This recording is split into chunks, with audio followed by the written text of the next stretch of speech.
time for Africa. Welcome to the show. Glad to have you with us. This week, we speak to former Ghanaian President John Kufuor. Our focus is leadership and governance. We get your views on the issues. And as always, we have Africa's top 10. You're watching the Africa Leadership Dialogues. I'm Julie Gishuru.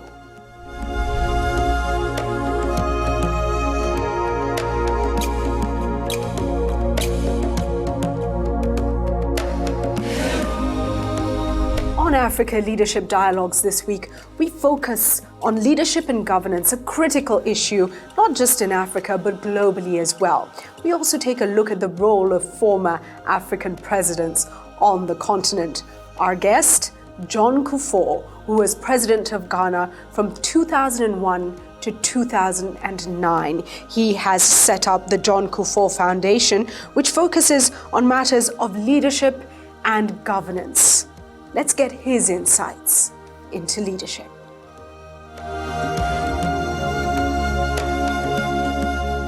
Mr. President, thank you so much for making time to be with us on the Africa Leadership Dialogues. Thank you. 2001 to 2008, I think it was, at the helm of Ghana. Yes. And now you've launched a foundation that looks into leadership and governance issues. Yes. So let's start there.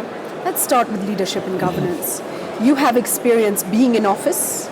You now have experience post-office. What would you say are the greatest challenges facing leaders in Africa?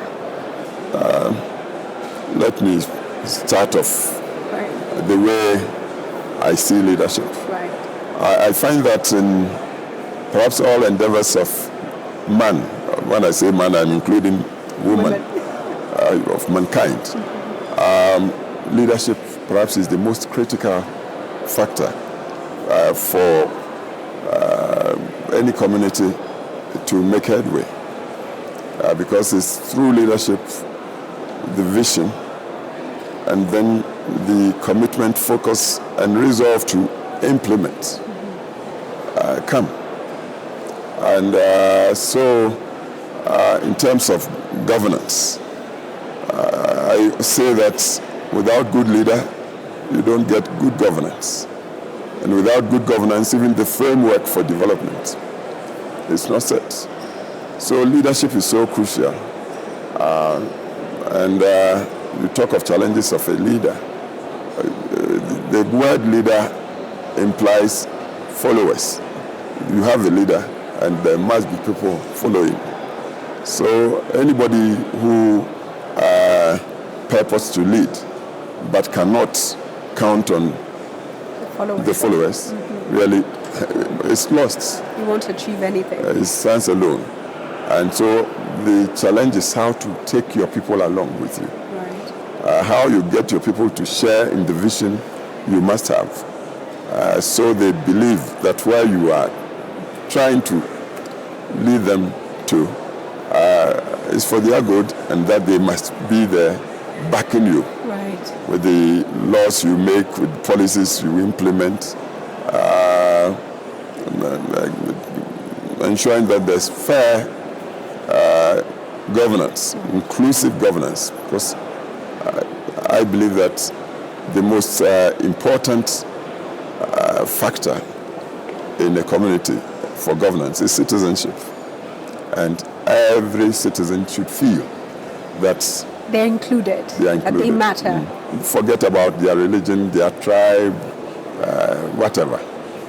Citizen is the qualification to really be part of the show. That's an insightful statement. Yes. You've spoken about vision. I want to take you back to Ghana. Yes. At independence, it really was the example for Africa. I think a huge meeting was held in Ghana. The African leaders came together and they had a vision for this continent. Yes. They had passion.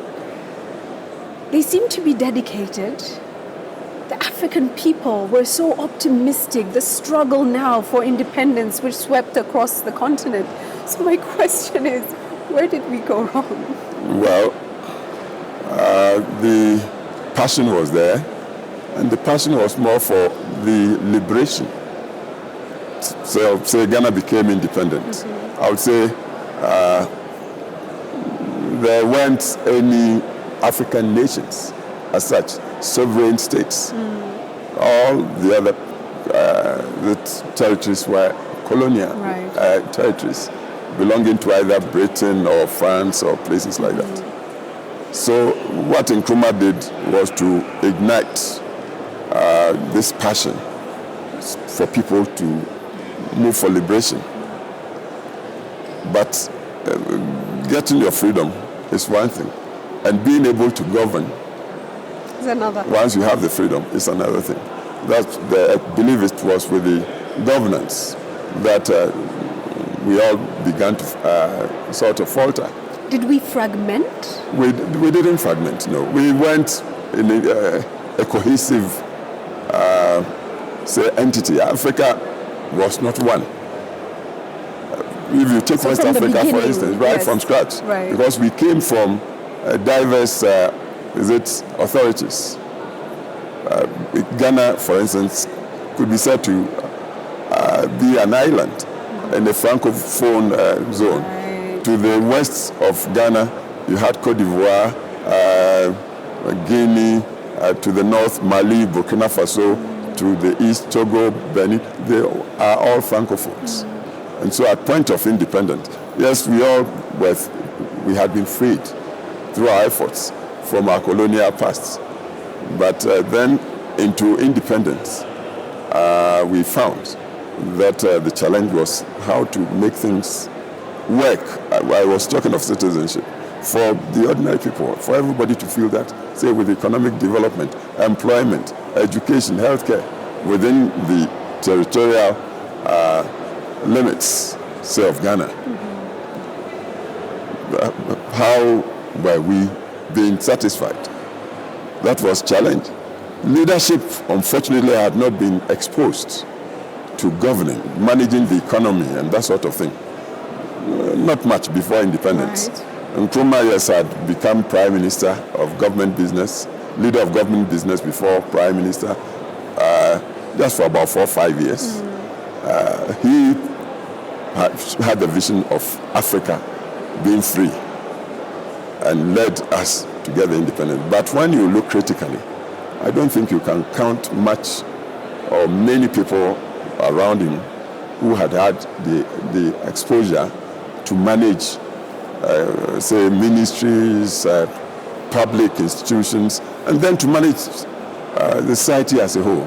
Before the administration wasn't quite there. So we were learning on the job as at the point of independence. A difficult process. Very difficult. So when you extend this to the continent as a whole, big continent. Let me ask this, looking at Africa today and the leaders who we have running for office, coming into power, do you think we are really any different? Are we properly preparing our leaders? And I ask this because you see other countries where mentorship in political parties it's strong. You go through a process, or you have a lot of leadership institutions that take that take people through a whole process and that prepare them very early for induction leadership. Course for leadership. Yes.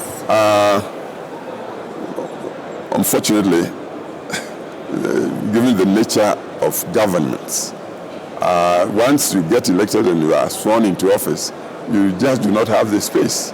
It seems the whole world begins to tumble on you, and you need to be quite smart and highly organized to hit the ground running.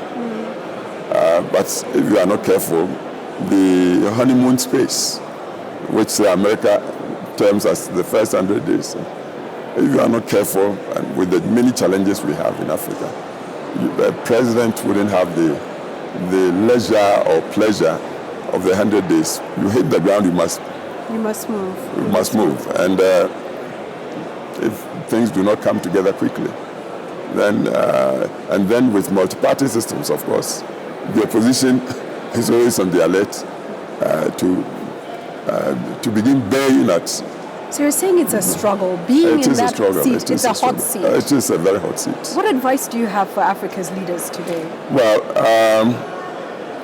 we are moving ahead. Africa truly is rising because till about 2 decades ago, most of Africa was under dictatorial authority. But within the past 2 decades, or a decade and a half, most of Africa is now having elected leaders. Elected leaders would imply, say, leaders being going to the polls with manifestos and giving assurances to their people that they would try to manage the economy efficiently, will look at the social services competently, fix the safety net for the deprived and handicapped, a whole lot of things. Leaders should not just make promises, because it is very easy to promise. Right. Even as we work our manifestos into elections, we must also think of how to really administer and put things together, so we start off retaining the confidence of our people, the confidence with which they voted us into power. And if we look at how to compose our governments, the competent people to man the various ministries and public institutions, when we work on these bases, and we must also always be truthful and loyal to the Constitution on which we are sworn into office. Stay with the Africa Leadership Dialogues.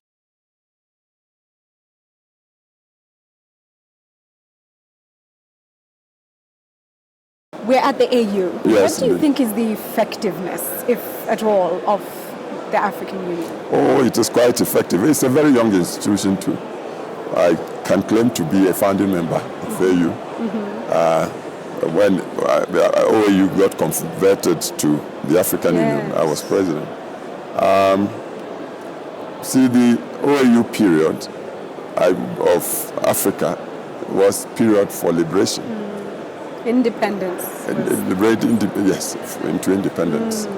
As I said earlier, you need the vision to liberate, and also the passion for it. And everybody wants freedom, so you whip your people to come with you into independence. Now into AU, Africa is talking of economic development, constitutionality, seeing globalization. In fact, AU, when you sit through the summits, you'd hear Africa leapfrogging into the mainstream of globalization, because it's a competitive world we are in, and we see that the rest of the world is moving in to court Africa. Absolutely. How Africa maintains its role and itself within this, I was going to use the word melee of nations, because they will come from the west and the east, It's a the scramble. north and south. It's a second scramble. And everybody wants to come and get something from Africa. Right. Africa's position should be how to negotiate, because we are the days of guns being held to the heads of people to surrender Are over. But now it's negotiation. So it's negotiation skills. But I believe AU is rising to the occasion. When you look at the commission, for instance, chaired by Madam Zuma, the president, and then the various commissioners, they seem very competent. We are talking of comprehensive agricultural program for the whole of Africa. We're also looking at opening up the continent within highways and telecommunications and other things, energy development. And this will show that AU is heightening or deepening the awareness of the Africans as to the possibilities for them, and for them to hold together as a continent, vis-a-vis the North African entity, or say China or European Union. And in fact, there are meetings between AU. So things are happening. And, things are happening moving in a along. serious way. But it's all within a decade. Yes. And you cannot change the world within just a decade. It's step by step. Yes, the vision should be right. You should know how you fit in. And then you pick your steps in relations with the other nations around you. Right. Where do you see, if I was to ask you to picture the ideal Africa, what would it be? Ideal Africa should be a continent whose peoples have mobility and also communication among themselves. Mm-hmm. They know themselves, they know their potential, and they know the world around them, and also know the forces that move the transformation of communities. And the continent is able, through its various governments, to fashion policies that would empower its peoples to manage their affairs in such a way as to maximize their competitiveness and their returns from their efforts and from their natural resources too. So the citizenry has so much power, they need to understand how to unleash that power. Yes. Let me ask you, looking back on your term in leadership, what do you remember most fondly? What would you change, if anything? Within my tenure, I was privileged to have 2 terms, which the Constitution allows, to lead in moving the economy to grow more than 4-fold within 8 years. And my government did this without violating the Constitution of the country and encroaching on the rights of the people. It was a very open society. People were happy, so that even Ghanaians in the diaspora, everybody wanted to come back home. The economy grew so fast that from a low of per capita income of about $400, we moved to over $1,300, and the international rate assessors classified Ghana as within the middle income group of the world, except on the lower rungs of middle income. Right. That, I thought, was a huge achievement. My last statement to Parliament included 3 things I wished I had been able to do for the country. And one was to do an integrated bauxite aluminium plant. Because Ghana has big deposits of bauxite. We also have a plant called VACO, aluminium processing plant. But we do not have the refinery, which should be the linkage between mining of the raw ore, refining, and then doing the final products. The plant for the refinery, the smelter, had been done by Kaiser, the American company, which was the leading aluminium manufacturer in the world then. On promise, we have got the plant on promise to Nkrumah. The plant was built 65. On promise that it would mine the bauxite of Ghana and also do a refinery. So Ghana's smelter would use Ghana's raw ore. So the complete process would happen within Ghana. 36 years this company benefited from cheap energy from Ghana, but it never mined. But when we got into power, and with the international economic upsets and upheavals, Yes. Kaiser decided to cut back on some of the foreign holdings Yes. to focus on core business in America. Yes. So they offered the plant to my government, Yes. and my government bought the smelter. And we started moving to get a partner that would help mine and then transport by rail to a place close to the smelter to do a refinery. In fact, the studies were done, and we even signed an MOU with a Brazilian company. And we were on the verge of moving, but then my time was up. So you feel unfinished? And unfinished so project? I still regret. I'm happy I'm a Democrat. Is it done? And Is it done? Not done. It's not done yet. Not done. We're closing the interview soon, but I must ask. This raises a very serious question about the ability of governments to ensure that projects that are started live beyond the terms of the governments. This means, obviously, that there's consistency and investors know the market is stable. And how can we transform this situation? Well, we have to improve our multi-party system of governance. I subscribe to that very much because I'm a Democrat, and I do not want anything that would sort of undermine Yes. democracy genuinely among people. But I believe the economic underpinnings for governance should be improved, enhanced, and sustained.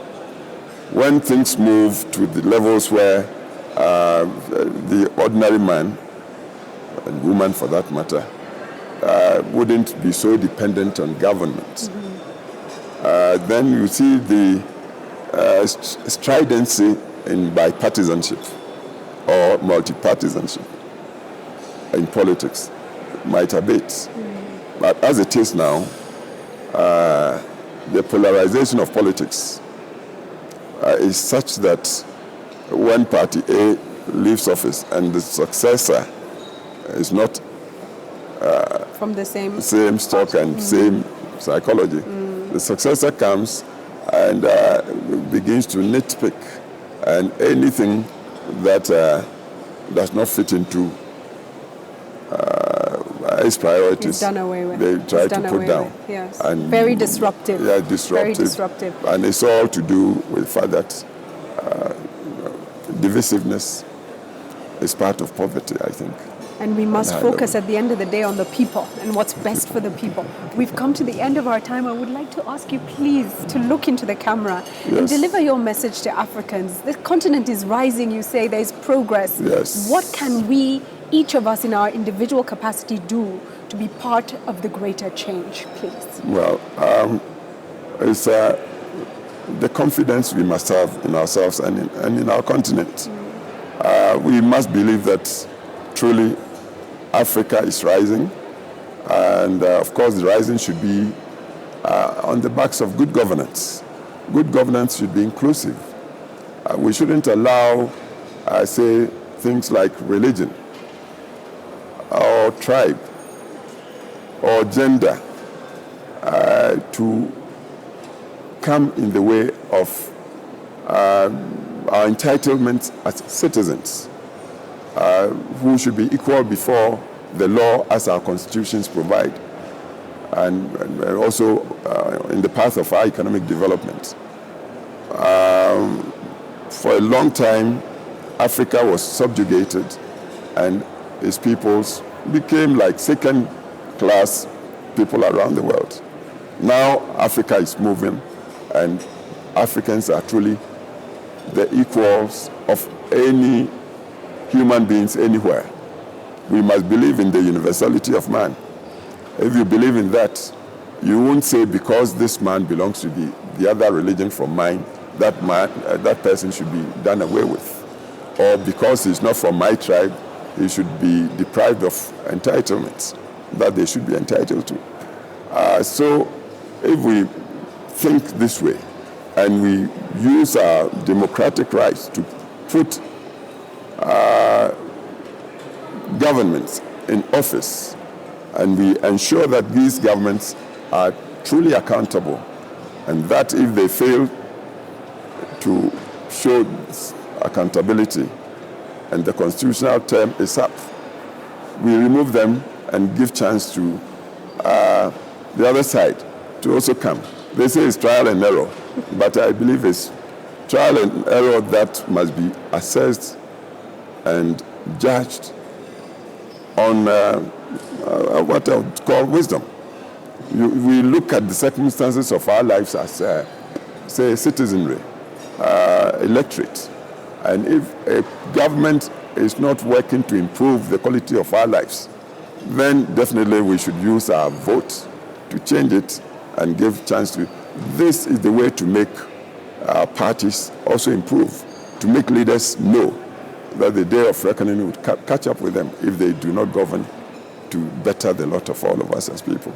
If we do this, I assure you, governance would improve, and the pride and dignity we should have as individuals would also be anchored securely. And with that, we Africans can look any other people from anywhere, from east, west, north, south. We look, face them, as the Americans would say, eyeball to eyeball. And when we get to that stage, we'll see that we are truly in the mainstream of globalization. We are part of the world citizenry moving ahead. Thank you so this is my message to Africa. Thank you so much. Thank you, my friend.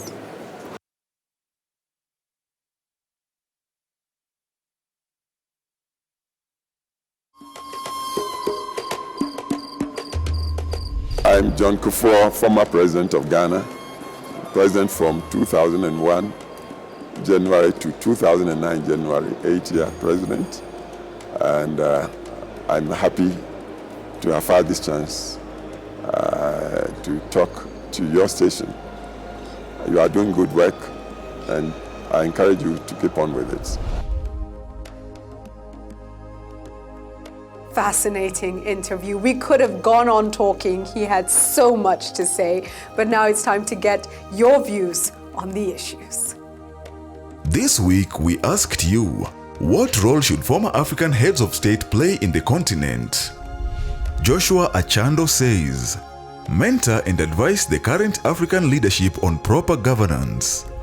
Sir Fernandez says, those who upheld rule of law and encouraged peace and democracy can be used as peace ambassadors.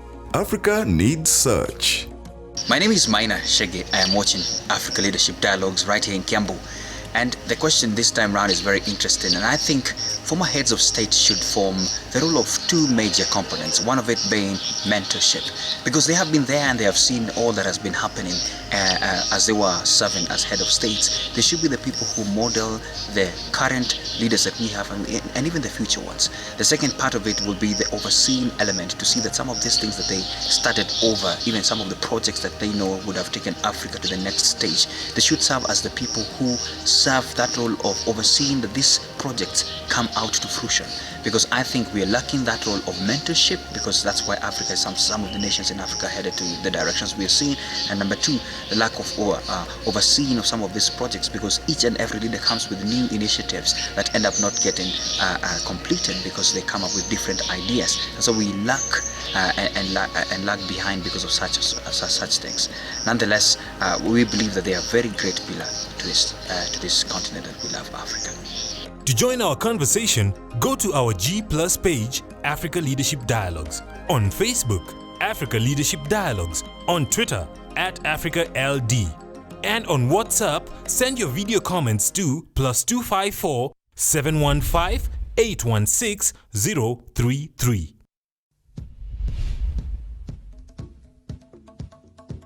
Time now for Africa's Top 10.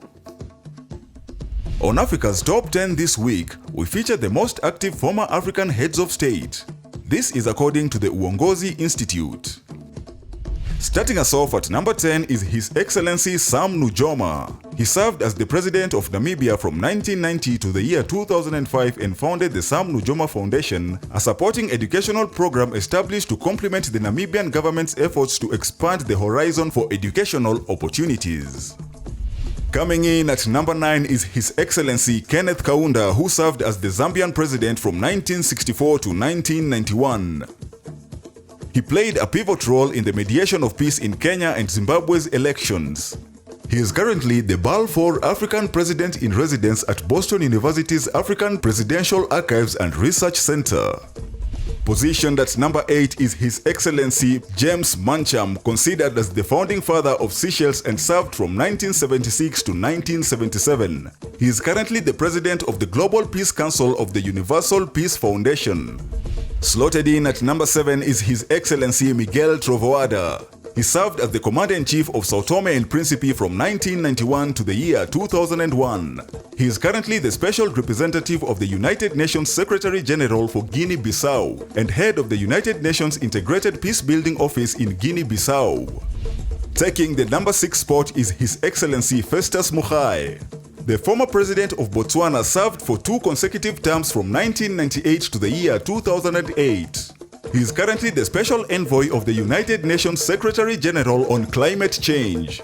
He also helped launch the Champions for an HIV-Free Generation to help strengthen efforts to prevent the spread of HIV and AIDS in Africa.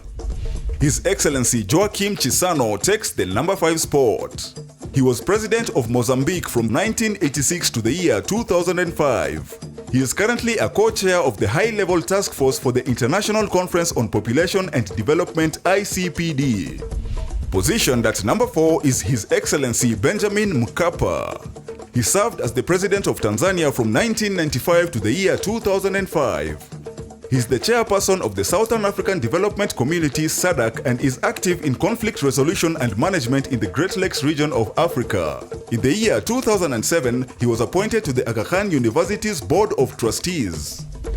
Taking the number 3 spot is His Excellency John Kufuor, who served as Ghana's president from the year 2001 to the year 2009. He inaugurated the John Kufuor Foundation, which deals with leadership and governance and seeks to instill leadership qualities among the youth, thus ensuring their capability of taking up leadership reins. He also oversaw the transition of Organization of African Union to African Union. Coming in at number 2 is His Excellency Thabo Mbeki. One of the founders of the New Partnership for Africa's Development (NEPAD), Mbeki served as the President of South Africa from 1999 to the year 2008. He oversaw the transition of Organization of African Union to African Union. Over the years, he has played influential roles in brokering for peace deals in African countries like Rwanda, Burundi, and Kenya. And at number 1 this week is His Excellency Olusegun Obasanjo. He served as the Nigerian president from 1999 to the year 2007. He established the African Leadership Forum, which organizes workshops advocating for African solutions to African problems. He was recently appointed the Special Envoy by the United Nations to the DRC and has also overseen democratic elections on behalf of the African Union in countries across the continent. And that's Africa's Top 10 this week. What a fascinating top 10. I wonder, how many of those presidents did you actually know? It's so important that in our curriculums right across the continent, we're able to learn more about African issues, African leaders, where they went wrong, what we need to do differently. That's just a word for those in education. Policymakers, please keep it in mind. Well, time to close the show, but first, here's our proverb. And this week, it's apt that it's a Ghanaian proverb that focuses on leadership. And it goes: an army of sheep led by a lion can defeat an army of lions led by a sheep. Leadership is critical. Blessings to you and blessings to Africa.